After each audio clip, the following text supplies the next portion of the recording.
மகாபெரிவாச்சரணம்.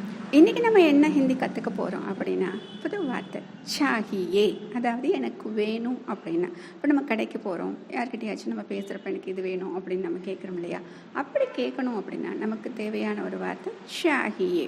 இப்போ இந்த மாதிரி வார்த்தைகள் கேட்கும் பொழுது நமக்கு முதல்ல என்ன வார்த்தை தெரிஞ்சிருக்கோம் அப்படின்னா, எனக்கு, உனக்கு, உங்களுக்கு, அவனுக்கு, அவளுக்கு, இவங்களுக்கு அப்படின்னு ஒரு வார்த்தைகள் இருக்கு இல்லையா? அப்போ அது நம்ம தெரிஞ்சிருக்கணும்.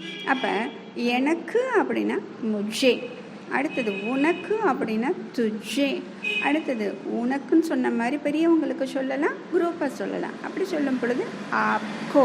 இதே எங்களுக்கு அப்படின்னு சொல்லும் பொழுது ஹம்கோ அப்படின்னு சொல்கிறது.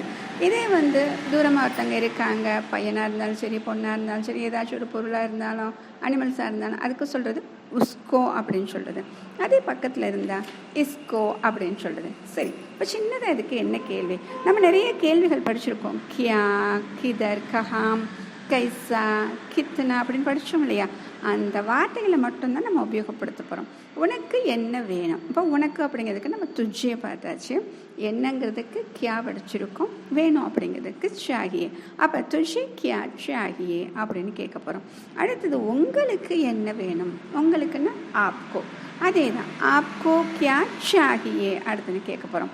அடுத்தது ஒரு பொருள் சொல்லி இது எத்தனை வேணும்னு நம்ம கேட்கணும். ஒரு எக்ஸாம்பிளுக்கு ஒரு பேனான்னு வச்சுக்கோமே, பேனாவுக்கு என்ன சொல்லியிருக்கோம்? கலம் அப்படின்னு சொல்லியிருக்கோம். இப்போ அவனுக்கு எத்தனை பேனா வேணும் அப்படிங்கிறப்ப உஸ்கோ கித்னா கலம் சாகியே அடுத்துன்னு சொல்லணும்.